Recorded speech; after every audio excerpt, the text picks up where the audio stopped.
రేవంత్ రెడ్డి గారు వచ్చారు. ముఖ్యమంత్రి మాట చెప్పకపోతే బాగుండదు. రేవంత్ రెడ్డి గారు, మీకు ఈవేళ ఒక మహర్దవకాశం లభించింది. ఆంధ్ర తెలంగాణ మధ్య శాశ్వతంగా ఒక అనుబంధాన్ని కల్పించేటువంటి అవకాశం మీకు లభించింది. ఈ మాట ఎందుకన్నానంటే ఇది కాంగ్రెస్ వాళ్ళే చేయగలరు. కాంగ్రెస్కు ఉన్నటువంటి జెనెటిక్గా కాంగ్రెస్ ముఖ్యమంత్రి అనగానే ఆయనే చేయగలడు ఈ పని. మన మధ్య ఆంధ్ర వాళ్ళకి ఏనాడు కూడా తెలంగాణ వారి మీద ఏ రకమైన కోపం లేదు, ఏ రకమైన ద్వేషం లేదు. అది మీకు తెలుసు.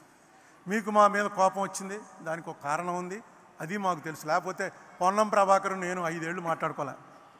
5 ఏళ్ళు రోజు ఇద్దరం ఎంపీలం బాగా క్లోజు.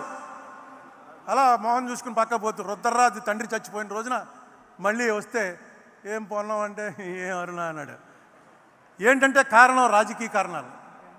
ఈ కారణాలన్నింటినీ కూడా ఒక్కసారి దాని మీద దృష్టి పెడితే రేవంత్ రెడ్డి గారు ఖచ్చితంగా వీటిని సెటిల్ చేయొచ్చు.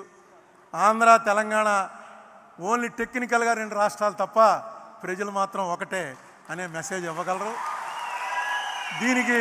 దీనికి ఏం చేయాలో అది అడ్మినిస్ట్రేటివ్గా ముఖ్యమంత్రుల మధ్య మీరు ఏం చేస్తారో అది ఎలాగా చేస్తారు. ఇక్కడ రాజశేఖర రెడ్డి కూతురు కూడా ఉంది, ఆ సంగతి మర్చిపోవద్దు. రాజశేఖర రెడ్డి కూతురు రిప్రజెంట్ చేస్తూ ఏమి చేస్తే ఇక్కడ వాళ్ళకి బాగుంటుందో, ఏది మీకు నష్టం లేకుండా కష్టం కలగకుండా ఆంధ్ర ప్రజలకి ఉపయోగకరంగా ఉంటుందో ఆ ఆలోచన మీకు ఆల్రెడీ స్టార్ట్ అయింది. దాన్ని ఇంకొంచెం పెంచండి. రామచంద్రరావు కేవీపీ లాంటి వాళ్ళు ఎలాగా ఉన్నారు మీకు హైదరాబాద్లోనే ఉంటున్నాడు ఆయన. మీకు ఎప్పుడు కావాలంటే అప్పుడు సహాయపడతారు.